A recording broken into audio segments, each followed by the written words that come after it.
1 লাখ ল'ৰাক মই গণি গণি চাকৰি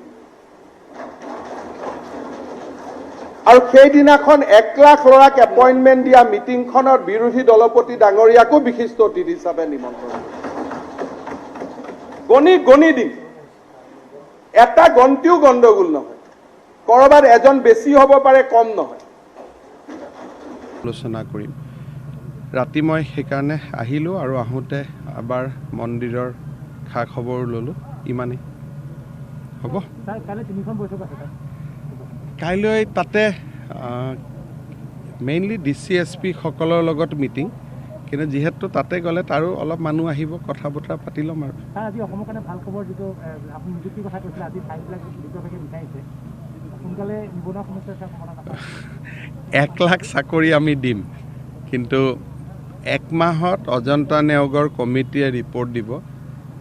যদি সব ডিপাৰ্টমেণ্টে পৰীক্ষা পাতে কেতিয়াও নিযুক্তি সম্ভৱ নহ'ব গতিকে নিযুক্তিবিলাক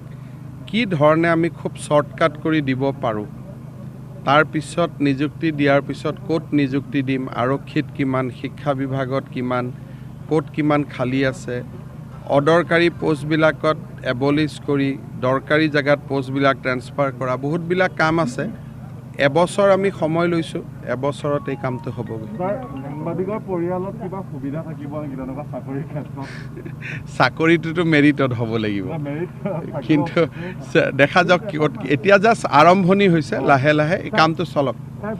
1 লাখ মানুহক একেলগে চাকৰি দিয়াটো সহজ নহয় এটা কঠিন কাম এটা আমি হাতত লৈছোঁ দেখা যাওক আৰু চৰকাৰৰ তেনেকুৱা বিত্তীয় পৰিৱেশো লাগিব মই হিচাপ কৰি চাইছোঁ 1 লাখ ল'ৰা ছোৱালীক যদি আমি চাকৰি দিওঁ বছৰি 3,600 কোটি টকা দৰমহাত লাগিব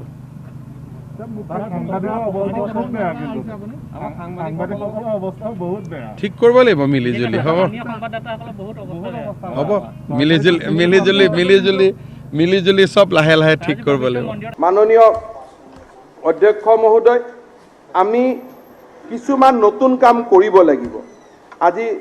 এজনে কৈছে যে যি কথা ক'ব নোৱাৰে সেই কথা প্ৰতিশ্ৰুতি দিয়াৰ প্ৰয়োজন নাই অধ্যক্ষ মহোদয় 1 লাখ ল'ৰাক মই গণি গণি চাকৰি আৰু সেইদিনাখন 1 লাখ ল'ৰাক এপইণ্টমেণ্ট দিয়া মিটিংখনৰ বিৰোধী দলপতি ডাঙৰীয়াকো বিশিষ্ট অতিথি হিচাপে নিমন্ত্ৰণ গণি গণি দিম এটা গন্তিও গণ্ডগোল নহয় কৰবাত এজন বেছি হ'ব পাৰে কম নহয় অধ্যক্ষ মহোদয় মাইক্ৰ' ফাইনেন্সৰ লোন মাফ কৰিম বুলি কৈছোতো কৰিম লাগিলে আমি দৰমহা নলওঁ কৰিবই লাগিব কাৰণ অসমৰ সহজ সৰল জনজীৱনক দিয়া প্ৰতিশ্ৰুতি আমি আখৰে আখৰে পালন কৰিব লাগিব তাত কোনো ডাইলিউশ্যন হ'ব নোৱাৰে আজি কোনোবাই কৈছে এক্সপ্ৰেছ হাইৱে কিয় নহ'ল এক্সপ্ৰেছ হাইৱে আমাৰ নিৰ্বাচনৰ ঘোষণা পত্ৰত নাছিল এটা প্ৰচেষ্টা আছিল হ'ব পাৰে নেকি এতিয়া এইটো এটা অসুবিধা হ'ব পাৰে নেকি মই যদি কালি কওঁ যে মই মংগলায়ন অসমৰ পৰা পঠাব চেষ্টা কৰি আছো আৰু পিছত আপুনি ক'ব নেকি মংগলায়নখন কিয় নপঠালে বুলি ব্ৰহ্মপুত্ৰ দুই পাৰে এক্সপ্ৰেছ হাইৱে কৰা সম্ভৱ নহয় কিন্তু কল্পনা এটা ৰাখি থৈ গ'ল